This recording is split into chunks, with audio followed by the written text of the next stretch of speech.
Hoy vamos a ver el ciclo cardíaco. Tienes que recordar los siguientes puntos. Vas a recordar el nombre de cada fase, la cantidad de presión en las cavidades del corazón que veremos en las distintas fases del ciclo cardíaco, sobre todo a nivel de las aurículas, de los ventrículos y del sistema arterial, así como la dirección hacia dónde va a estar fluyendo la sangre y las válvulas cardíacas que se van a ver involucradas, sobre todo si están abiertas o cerradas. Recuerda que todo esto ocurre en menos de un minuto, específicamente la literatura menciona en 0.8 segundos. Vamos a tener dos fases, vamos a tener a la sístole y vamos a tener a la diástole. Estas a su vez se subdividen. La sístole se divide en una fase de contracción isovolumétrica y en una fase de eyección de sangre. Por eso también se le conoce como una fase de contracción miocárdica. En el caso de la diástole, vamos a tener que se divide en relajación isovolumétrica y en un llenado pasivo y activo de la sangre. Es por esta razón que también se le conoce como una fase de relajación ventricular o de llenado de sangre. Lo entenderás mejor ahorita con las fases que te voy a explicar. Vamos a iniciar con la primera fase, que es el llenado pasivo, que si recuerdas es una fase de la diástole. Y si te preguntas por qué iniciamos con la diástole, es decir, con la fase de relajación ventricular, y no con la sístole, vamos a ver el motivo. Inicia con una fase de llenado pasivo. En este punto vamos a tener un llenado auricular completo. Esto quiere decir que a nivel de las aurículas vamos a tener toda la cantidad de sangre y en los ventrículos no. Esto es importante porque a final de cuentas va a haber un flujo de sangre desde las aurículas hacia los ventrículos porque tenemos la mayor cantidad de sangre dentro de estas aurículas. Por lo tanto, se va a producir la apertura de unas válvulas que se llaman válvulas auriculoventriculares. Por anatomía, sabemos que estas dos van a ser la válvula tricuspidia, que está del lado derecho, y vamos a tener a la válvula mitral. Estas dos van a estar abiertas, que están entre los ventrículos, porque van a permitir que la sangre fluya desde las aurículas hacia los ventrículos. Esto se le conoce como flujo pasivo porque hay un mayor gradiente de presión en las aurículas que en los ventrículos. Esto permite que se genere un llenado de hasta el 80% de los ventrículos, en comparación con otras fases que veremos que necesitan una contracción de las cavidades. En este caso, simplemente por una diferencia de presión es que se genera el flujo de sangre. Y recuerda que aquí tenemos apertura de estas válvulas auriculoventriculares.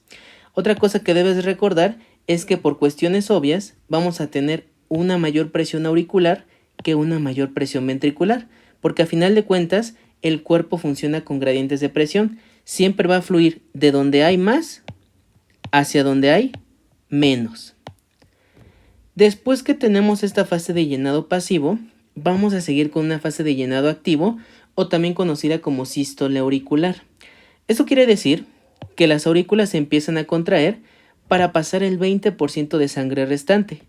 Si bien en la anterior fase teníamos un 100% de sangre en las cavidades auriculares y se empezaba a llenar de manera pasiva los ventrículos, no es suficiente para que se termine de vaciar toda la cantidad de sangre a nivel auricular. Por eso es necesario que empiece a haber contracción auricular. Si se fijan, si no hubiera contracción de las aurículas, quedaría un 20% aproximadamente restante de sangre en las aurículas. Esto sería un problema porque podría generar, por ejemplo, estasis sanguínea y con ello la formación de trombos. Sin embargo, como el cuerpo es muy sabio, las aurículas se contraen y este 20% de sangre restante pasa hacia los ventrículos. De tal manera que vamos a tener que el ventrículo va a estar lleno en aproximadamente un 80%.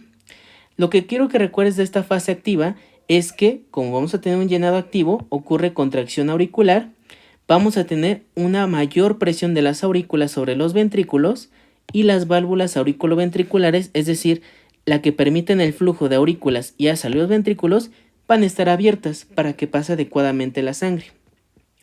Hasta este punto, podríamos decir que ya vamos a entrar a la fase de la sístole, porque yo te había comentado que la diástole se basa en relajación isovolumétrica, llenado pasivo y llenado activo, que hasta ahorita hemos visto solo dos, llenado pasivo y el llenado activo.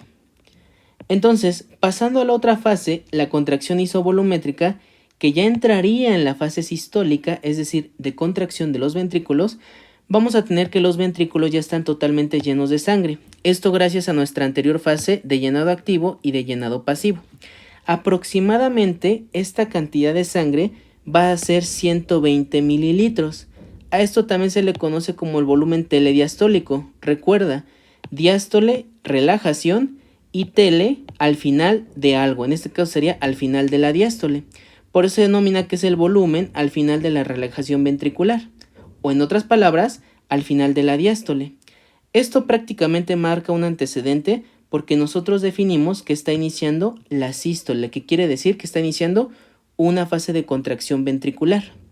Hasta este punto, si se fijan, vamos a tener un cierre total de las válvulas, tanto de las válvulas auriculoventriculares como de las válvulas sigmoideas. ¿Por qué? Porque pues no queremos que pase la sangre mientras están estas válvulas cerradas. Como tenemos este cierre de las válvulas auriculoventriculares, que en condiciones anteriores, si se recuerdan, estaban abiertas, la válvula tricuspidia y la válvula mitral estaba abierta en la fase de llenado activo.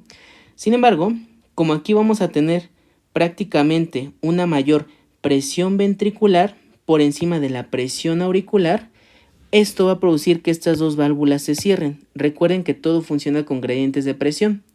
Cuando se cierran estas válvulas auriculoventriculares, que es la tricuspidia y la mitral, ocurre el primer ruido cardíaco. Los ruidos cardíacos no se escuchan cuando se abren válvulas, sino cuando se cierran. Eso es importante.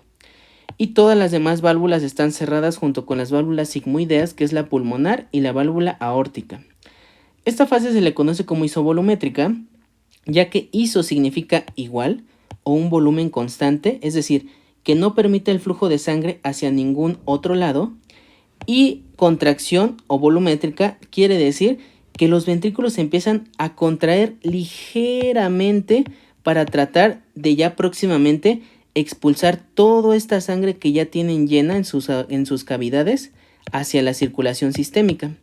Pero hasta este punto lo más importante que tienes que recordar es que la presión ventricular supera a la auricular, se cierran las válvulas auriculoventriculares, que es la pulmonar, que es la tricuspidia y que es la mitral, y esto produce el primer ruido cardíaco. Es lo más importante que tienes que recordar. Posteriormente tenemos a la fase de eyección, o también denominada contracción ventricular completa. En la anterior fase, apenas los ventrículos se estaban contrayendo ligeramente. Sin embargo, en esta fase ya hay una contracción ventricular completa. La presión de los ventrículos sigue superando, en este caso, a otras presiones del corazón, pero en la fase de eyección no es las aurículas como en la anterior fase, sino que en esta fase la presión ventricular supera a la presión de las arterias. Con esto nos referimos a la circulación sistémica, que prácticamente sería a nivel de la aorta y a nivel del tronco pulmonar. Superan estas presiones, lo que genera que se abran otras válvulas, que en este caso son las válvulas sigmoideas. Las válvulas sigmoideas se empiezan a abrir. Esto es importante porque eso permite que la sangre fluya o sea bombeada hacia la circulación sistémica. Gracias a la apertura de la válvula pulmonar y de la válvula aórtica, toda esta sangre que tienen los ventrículos puede ser eyectada de manera correcta hacia la circulación sistémica, y esto pues nos da una perfusión tisular adecuada, que todos los órganos tengan sangre para alimentarse. A eso también se le denomina como volumen sistólico, que aproximadamente toda la sangre que se bombea es de 70 mililitros. El volumen sistólico quiere decir la cantidad de sangre que eyecta el corazón por cada latido. Otra cosa importante que tienes que saber en esta fase es que la presión ventricular supera a la presión de las arterias, que son estas dos, la aorta y el tronco pulmonar. Se abren las válvulas sigmoideas, que son prácticamente la válvula pulmonar y la válvula aórtica, y también se cierran las válvulas auriculoventriculares. Estas dos válvulas tricuspidia y mitral se cierran porque si estuvieran abiertas no permitiría que toda la sangre se eyectara por la circulación sistémica, sino lo que pasaría es que toda la sangre se fugara hacia las cavidades auriculares, y esto no sería normal en un paciente que no tiene alguna alteración cardíaca. Esto lo veremos en otra clase de ruidos cardíacos. Pero por ejemplo, si hubiera una insuficiencia de alguna válvula, esto se produciría que sangre se regresara, hubiera un flujo retrógrado hacia las aurículas, pero eso no sería normal. Y vamos a tener finalmente esta fase que es la relajación isovolumétrica. Esta fase es muy importante. Gracias a que en la anterior fase toda la sangre se eyectó hacia la circulación sistémica o hacia las arterias, toda esta parte va a tener que se va a empezar a relajar. Va a haber una relajación para recibir sangre e iniciar un nuevo ciclo cardíaco. Como las arterias siguen repletas de sangre por la anterior fase, por cuestiones obvias y por cuestiones de volumen, va a haber una mayor presión arterial que una presión ventricular, porque tenemos todo el volumen acá.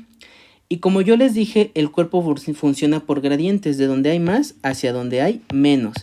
Por lo tanto, el flujo va a tratar de regresarse hacia los ventrículos. Sin embargo, como la sangre trata de regresar, no va a poder, porque en este punto, las válvulas sigmoideas, que es la pulmonar y la aórtica, que nos permitieron que se eyectara toda la sangre de los ventrículos hacia la circulación sistémica, se cierran. Esto es de manera fisiológica para que no haya un flujo retrógrado de sangre. Gracias a este cierre de las válvulas sigmoideas se produce el segundo ruido cardíaco, que también puede tener un desdoblamiento fisiológico, que lo veremos más adelante. Este segundo ruido cardíaco ocurre por la apertura, más bien por el cierre de las válvulas sigmoideas. Todas las válvulas permanecen cerradas en esta fase, si se dan cuenta, tanto las sigmoideas como los auriculoventriculares. Y eso es importante porque al igual que en otras fases, la relajación isovolumétrica quiere decir que hay un volumen constante y que hay un cierre de todas estas válvulas, tanto sigmoideas como las válvulas auriculoventriculares. Gracias a esto ocurre el ciclo cardíaco. Tienes que aprender toda esta parte para que tú lo memorices, lo comprendas y sobre todo lo entiendas.